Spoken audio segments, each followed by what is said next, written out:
Привет всем любителям истории Сибири! Я очень рада видеть вас на своем канале. Если вы не знаете и впервые здесь, то меня зовут Мария, и я делаю видео для тех, кто изучает русский язык и интересуется культурой и историей России. Поэтому вы можете включить субтитры на русском, английском, французском языках в настройках к этому видео. Сегодня я расскажу вам о истории города Барнаул, в котором я успела побывать всего лишь 2 дня. Барнаул – это город, который находится в Южной Сибири. Это административный центр Алтайского края. На сегодняшний момент в этом городе проживает 627 тысяч с лишним человек. И Барнаул является крупным сельскохозяйственным и промышленным городом России. Основан город был в 1730 году, когда промышленник Акинфи Демидов получил в аренду землю от государства для того, чтобы построить медиплавильный завод. Этот медиплавильный завод был построен на реке Барнаулки, в честь которой был впоследствии назван город Барнаул. Река Барнаулка на географических картах конца 17 века называлась либо Бороноул или Бороноур. И считается, что с тюркского языка это слово могло переводиться как «волчья река», либо «река с бурой мутной водой». Сейчас эта река обмелела, но раньше она была очень сильной и полноводной. Такой, что большой завод вполне мог использовать ее мощь для плавления разных металлов. Первыми жителями тогда еще заводского поселка были 200 приписных крестьян, которых Демидов привез с собой для строительства завода.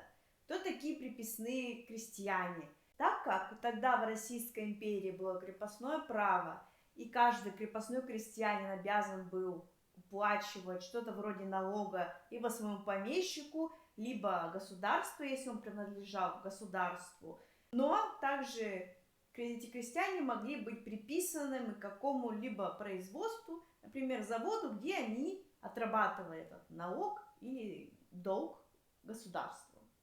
Этот поселок очень активно развивался, и дела шли хорошо, но Акинфи Демидов решил немного жульничать, и втайне от государства он плавил на этом заводе не только медь, но также серебро и золото, что было, конечно, запрещено.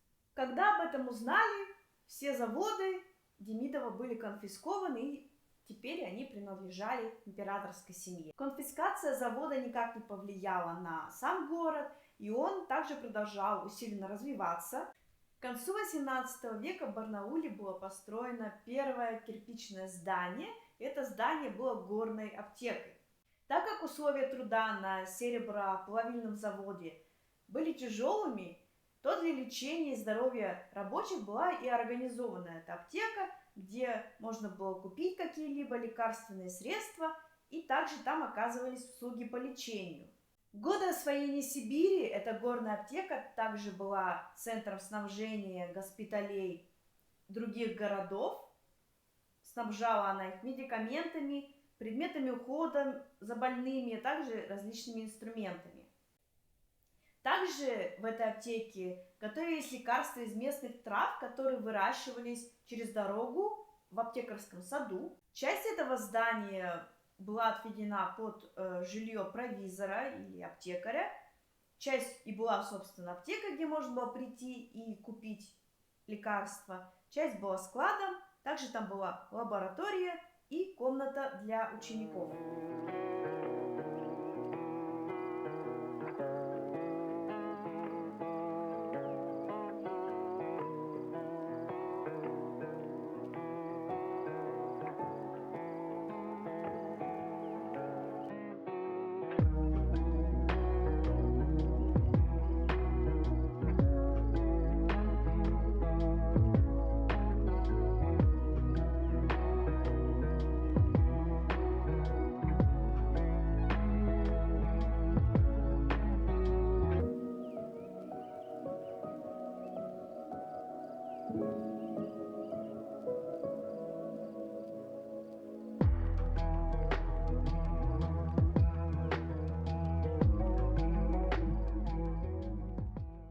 Впоследствии, когда город вырос, этот аптекарский сад стал городским парком, и существует он и по сей день. Еще одно значимое место для истории Барнаула – это Нагорный парк. Нагорный парк находится совсем недалеко от реки Барнаулка и, соответственно, недалеко от исторического центра города. Изначально, как мне рассказывал экскурсовод, кладбище находилось в черте города, рядом с церковью, как это принято в христианстве. Но в связи с эпидемией чумы, которые были распространены в то время, был издан царский, императорский, точнее, указ, который запрещал городским кладбищам находиться рядом с жилыми домами. Именно поэтому городское кладбище было перенесено немного подальше от жилых построек. Немного забегая вперед, скажу, что в 30-е годы 20 века при советской власти все могилы и церковь, каменная церковь, которая была там, были снесены. И на территории был создан парк культуры и отдыха. На данный момент это место, конечно, уже и осталось парком, но церковь была возрождена. И также я увидела, что, видимо, те могилы, которые нашли при строительстве, возможно, этой церкви, они также были подняты на поверхность. Оттуда открывается потрясающий вид на одну из прекраснейших рек России, реку Обь, а также открывается прекрасная панорама на весь Барнаул.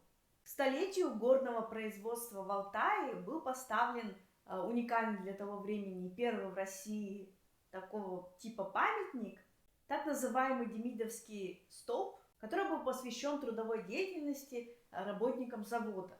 Этот памятник находится в немного плачевном состоянии. Я сразу это заметила, как только впервые его видела, и подумала, почему же они его не реставрируют. Но оказалось, что это плачевное состояние, оно историческое.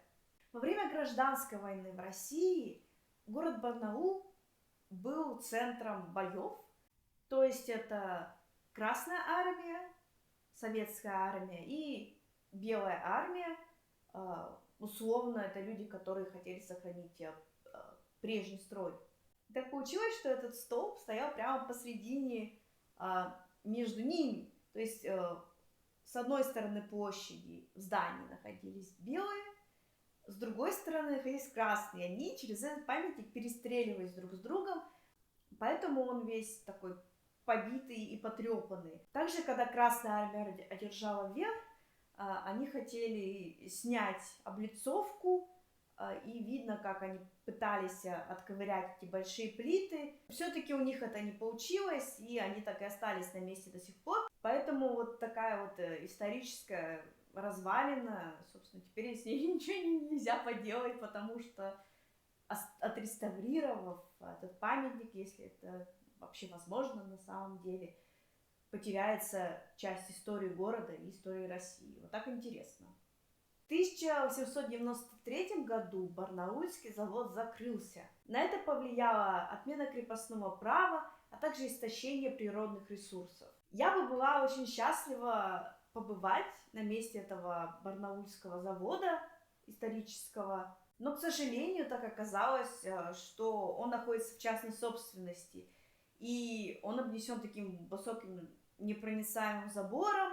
Там выросли большие уже деревья, которые закрывают все. Здания, которые там находятся, никак не ремонтируются. И, как я поняла, это большая боль для всех барнаульцев, потому что ничего с этим сделать они не могут, и никто не может повлиять на то, чтобы этот завод был открыт как историческое место для посещения.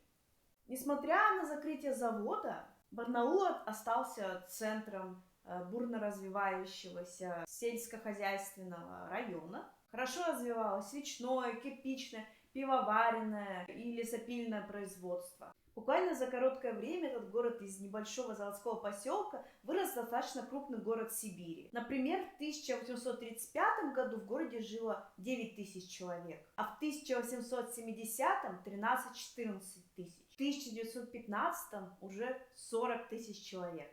Одними из самых главных улиц, центральных улиц Барнауле являются Малая Тобольская улица и улица Льва Толстого.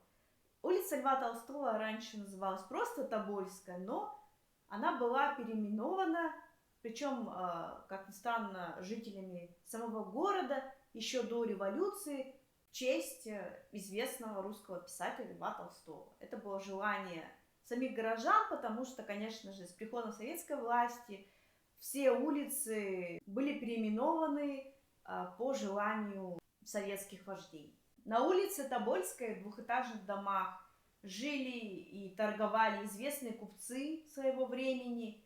Нижние этажи отводились под магазины, а верхние под конторы и квартиры.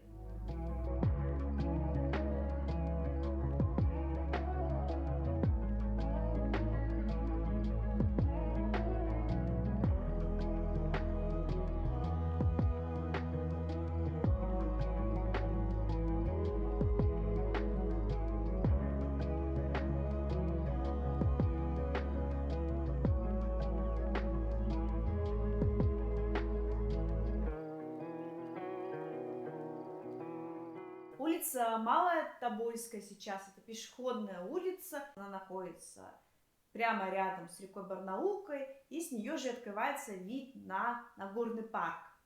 Также на улице Льва Толстого есть такое примечательное историческое место, это арка. В этой арке можно видеть, что многие кирпичи были исцарапаны, и написаны там фамилии людей и иногда год их рождения. Дело в том, что, как я поняла, считается, что в этой арке находились заключенные НКВД во времена Большого террора, и люди, в основном мужчины, они хотели таким образом оставить себе какой-то знак, чтобы их родственники могли хоть как-нибудь узнать, что же с ними случилось, где они были, и отыскать их, или, возможно, их могилы.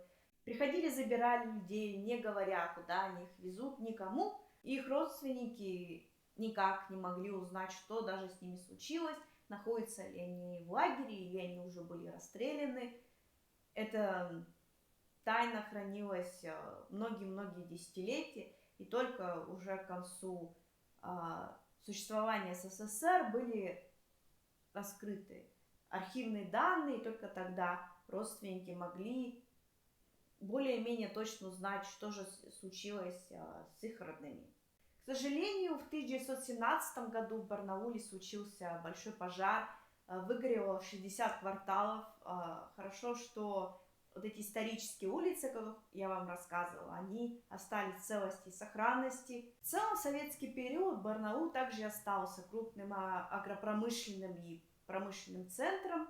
Был образован Алтайский край, центром которого и стал Барнаул. Также во время Великой Отечественной войны, то есть во время Второй мировой войны, Барнаул, так же как и другие города России, были эвакуированы многие заводы из европейской части России и также территории Белоруссии и Украины, которые были оккупированы немцами. В основном это были заводы тяжелой промышленности, то есть там, где строились машины, станки, радиоэлектроника и так далее. Затем в городе стала развиваться химическая промышленность. Но сейчас Барнаул и Алтайский край в первую очередь известен своей шикарной природой, своими заповедниками. Спасибо, что остались со мной, если вы досмотрели это видео до конца. Я надеюсь, что я была вам полезна и рассказала что-нибудь интересное. Если вам понравилось, пожалуйста, поставьте лайк, возможно, подпишитесь на мой канал. Я буду рада, если вы оставите внизу предложения, вопросы, пожелания о том, что бы вы хотели увидеть на этом канале. Большое спасибо, всем пока!